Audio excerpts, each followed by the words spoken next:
ঘাটাল বন্যা নিয়ে কি ঘাটাল মাস্টার প্ল্যান কোথায়, যে কোনো জিনিসে একটা সময় লাগে। এটা 2-3 মাসে যদি হয়ে যেত তাহলে এটা 70-80 বছর ওয়েট করতে হতো না। তো এটা 2-3 মাসের প্রজেক্ট, 2-3 মাসের। এটা বড় প্রজেক্ট বলেই এতটা সময় লেগেছে।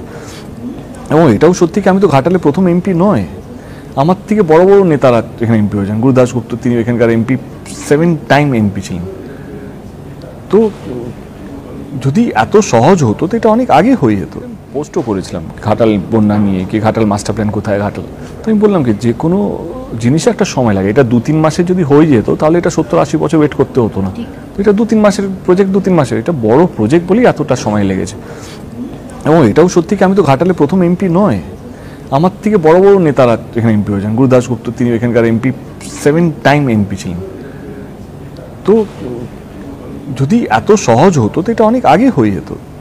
সে আমি রাজনীতি ছিলাম না, তবুও তো আমি রাজনীতি যারা করেছে তার থেকে বেশি কাজ করছি।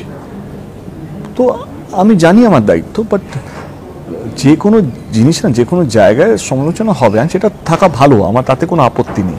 কিন্তু জোর করে কাদা ছোড়াছুড়ির মধ্যে আপত্তি আছে। সেজন্য আমি কারোর উপরে কাদা ছুড়ি না, কেউ কিছু বলি না, কারণ বললেই কথা বাড়বে, আর কথা বাড়িয়ে কথার কোনো শেষ নেই। কাজ করো, কাজ করে যারা যারা যারা তোমাকে ভোট দিয়েছে, যারা তোমার এরিয়া, তারা জানে তুমি কাজ করছো কি করছো না, তারা জানলেই আমার জন্য যথেষ্ট।